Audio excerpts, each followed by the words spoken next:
Welcome everybody. Today is going to be the top 5 best tanks in the current patch of Paladins. Now, the reason I'm not doing both point tanks and off tanks in separate videos, which was my plan originally, is because for one, there isn't enough point tanks. There's only Nyx, Inara, Fern, and Barrack, and after this, you really just play whoever you want, and the only one who can't really do it is both Yagroth and Rom. Obviously not really have anything to help capture point or any type of shielding, etc. But everyone else, you can really just play them as a point tank if nothing else is open. So there isn't enough point tanks in the game, and on top of that, there are too many off tanks that are actually really good. And there's only actually one point tank on this list, but other than that, basically every single tank in this game right now is viable and is good in some way, shape, or form for you to play in every single match, all the way up to the highest or lowest of elos, and will function just fine in all of them. So if somebody is not on the list, don't let that discourage you, especially for this one, because every single tank in the game right now is completely viable. So keep playing what you're playing. If you're enjoying it, keep going. And if you guys like this content, make sure to drop a sub and turn on those notifications so you get the next ones for damages and flanks. And let's go ahead and get into it. At number 5, just starting off the list, we're going to have Azan. Now, Azan right now is an incredibly good tank, especially because he is very good at dive. He can really control an area, but on top of that, he really pairs well with the top meta flanks. All the meta flanks right now are very squishy, and what does Azan have? He has very beefy, he's a very beefy tank.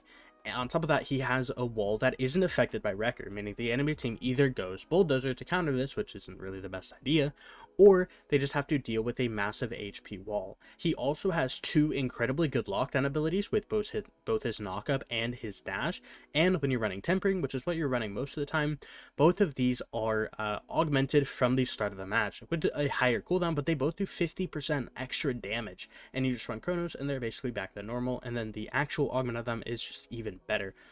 This character is actually insane right now. His basics doing extra damage when he is augmented and getting that extra mitigation is just incredibly good. This character is very good right now.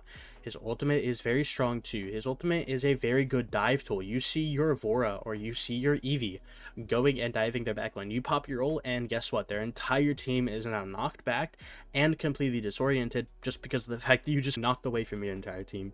This character is quite nuts right now. Yeah, this character is very good. There are very little downsides, which is why all off tanks are really good right now. Like, they're all very bloated. I can't really think of a downside to Azan right now. Definitely not off the top of my head, but he is very, very strong. His augmentations are really good. His base damage is incredibly good. His displacement and CC is very good lockdown. Very good dive character. Very beefy character, especially with his wall, able to cut choke points off with his wall, just being able to block things, similar to Inara, where you just put up the wall and it's a free kill. You can set up your own stun with your dash and your wall. You can make it impossible for people to dash out. Like, there are a lot of people who have dashes who can't actually leave because you put up the wall and the gap is too small. So yeah, that's on at number 5. Number 4, we have the only point tank on this list, Nyx. I kind of said it there. So Nyx is very strong in the simple fact that we're playing in a very decent burst meta on top of dive meta. So what she can do is she can press an ability called Royal Presence, and every single instance of this damage of burst or dive, you just eat, and it turns into self damage that you can just go ahead and heal, and you practically took 0 damage at all. You can also reset this health with your ultimate, and then you can keep taking damage that self-inflicts you. It's an incredibly powerful character, extremely tanky character too, at 4,700 base health. On top of this, she has Abyssal Fortress, which is her shield, at 4,500 health, which is a very good zoning tool. And personally, I like to run her middle talent, which is going to make this, if they pass through it, they take 20% extra damage. I think it's 20% extra damage. It might be 10%, but I'm pretty sure it's 20%. I think it's I personally think it's her best talent. I think other people go Rift of Slash or something like that, her first talent, but I personally like it. It makes it into an actual wall where if they actually walk through it, they're just gonna die anyway. So you can use this for zoning capabilities, especially if there is high ground. You can usually put this up there and just force them off high ground or force them to break this, and then that buys you a ton of time on point. Incredibly good point tank, incredibly good dive too. Unironically, like, she might not have a lot of mobility, but you can use Rift Slash to like really throw it up there wherever they're diving or in the backline, and then it does 350 for contact damage, and then just has a 50 aura damage AoE dot, and so it can really stack up damage every time on that dive. And she does have decently ranged autos with Realmbreaker. I know they do look like melee, but they are quite ranged and do quite a bit of damage. They do have really heavy fall off though, so be aware of that. But yeah, extremely tanky, easily the best pointing in the game. Anara does fall behind due to her recent nerfs, but unfortunately doesn't make top 5, but Nyx does. Incredibly good tank. If you have her open in that top 3, make sure you're picking her up for that pointing. And she can play off tank. She can play off tank, which I feel like is very rare for point tanks and off tanks to both be able to play both roles. But she can play both roles really effectively. This character is absolutely nutty, so make sure you're picking her up in those ranked games, or even quick play if you're just trying to have a bit of fun. She's really fun, so go ahead and be picking her up. Number 3, we have Ruckus. Now, this might be surprising to a couple of people, but I think a majority of people will not really find this too surprising. Ruckus is extremely strong, especially in the current meta, where he can just make entire spaces and just completely control, like, the entire one side of the map. He's incredibly good at controlling spaces, especially when he has ult up and he has that threat of just literally having a team fight, like, team wiping ult. Is just absolutely crazy character to just complete and utterly make space. He also has a emitter, which a lot of people don't really like process, that this ability can be used similar to Khan's battle shout, where if you see bursts of damage coming in, you just pop emitter and mitigate it, and there you go. It's not obviously full immunity of health without threshold, it'll still do damage to you, but it is similar to it in the fact that you can just mitigate all the way up to 2k damage on command.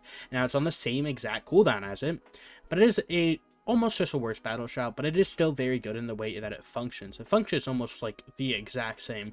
And on top of all of this, his advance, especially when you're running aerial assault or whatever the talent for multiple jets advances are, you can really get into different spots to just completely be able to catch people off surprise, especially with his old Hexifier, and just completely find elims or can take control of an entire zone. It's similar to a sniper in a way, where you can kind of hold one side of the map where you don't want to peek it, but with a tank. And it's very similar to somebody like Flanks, who can just absolutely completely hold an entire zone just because they have that threat of one-shotting or to mitigate half their damage, and then be able to completely get out completely for free and safe. On top of all of this, he has a really high damage output with miniguns. They do decent damage, and on top of this, he also has missile launcher, which do quite a bit of damage, and especially when he has all 3 charges up, this can rarely rack up that damage. But yeah, Ruckus is going to be at number 3. He just makes so much space, able to mitigate so much damage, has complete and amazing mobility, pretty good ultimate as soon as you begin to use it and you stop just using it in like the middle of the open and you get onto high ground, or you get into places that they can't really find you, and then you surprise them with that team wiping ult. But yeah, that's going to go ahead and be Ruckus at number 3. At number 2, I don't think this will be too surprising, is Torvald. Now, Torvald in the recent patch, before patch 7.2, so before patch season 7, he still was quite good. I would say he was at number 3 instead of number 2, but with the recent patch, Guardian is actually quite a meta item. It's very good, and on top of this, both armor plating and veteran got well, armor plating is new, but it is increased DR against in-hand weapons, which is what affects Wrecker, or what Wrecker affects is in-hand weapons. So you just go armor plating and it mitigates more, and then Guardian mitigates more, and it's just it's quite an insane combo. Torvald really got rocket launched into that second spot really easily. On top of this, he has recharge, being able to have that self shield on, and on top of this, it is another dive meta where Torvald is probably one of the, if not the best tank to really have on your team with a dive team. You want to be putting that shield on your flank, and then they just go absolutely fucking ham with a 650 health shield, not including if you're running things Grandpa, where it could get up to, I think, about 900. And that also isn't including when you have Guardian, and Guardian is, well, Guardian is pretty solid right now. On top of this, you also have your ult, which is really good for confirming point or getting people off the map if you're able to do it right. You can really play different off angles and go in with your dive, and then use Nullify to really get that lockdown and confirmed kill. It does do quite a bit of damage to it, 800, and his overall damage output is quite good. But again, he has really good lockdown, a very good dive, very good self-sustain, and a very good ultimate to really confirm or zone off an area. That is Orwald. It's number 1. I don't even think I have to spend too much time on him. It is Khan. Khan has been completely fucking broken for I don't even know how long now. His damage output is absolutely insane with Storm of Bullets. His shield isn't good. Like, that is the one thing about Khan that isn't good is Bulwark, his shield. It's very mediocre at best. His battle shout is really good though. You have an entire immunity and you're healing yourself and nearby allies for 1350. Incredible ability. Having just complete immunity to everything is just fucking insane. I don't know why this is not an ability. I personally hate immunity, like just in general. But like battle shot that's just absolutely crazy. Healing for a ton of just an absolutely massive burst heal, getting that quick sustain back up obviously can lack in the late game, but early game having that 1350, it's just an absolute snowball effect where you eat a bunch of damage, you immune it so you don't take as much damage, and then you just get a 1350 health back, similar to Emitter from Ruckus, but just a completely better version. On top of this, his ultimate is a guaranteed kill.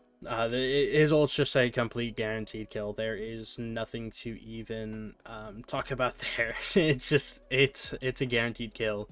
Imagine Yagoroth ults but on steroids, where he just grabs that person and kills them for free, whether it's throwing them off the map or letting his team kill him. It's usually the best play is just to grab them and show them to your team and be like, hey, you want this guy, and then your team just nukes him. Yeah, that's Khan. Character's insane. Be picking this guy if he's open. If you're in casuals, maybe don't even pick this guy because that's how broken he is.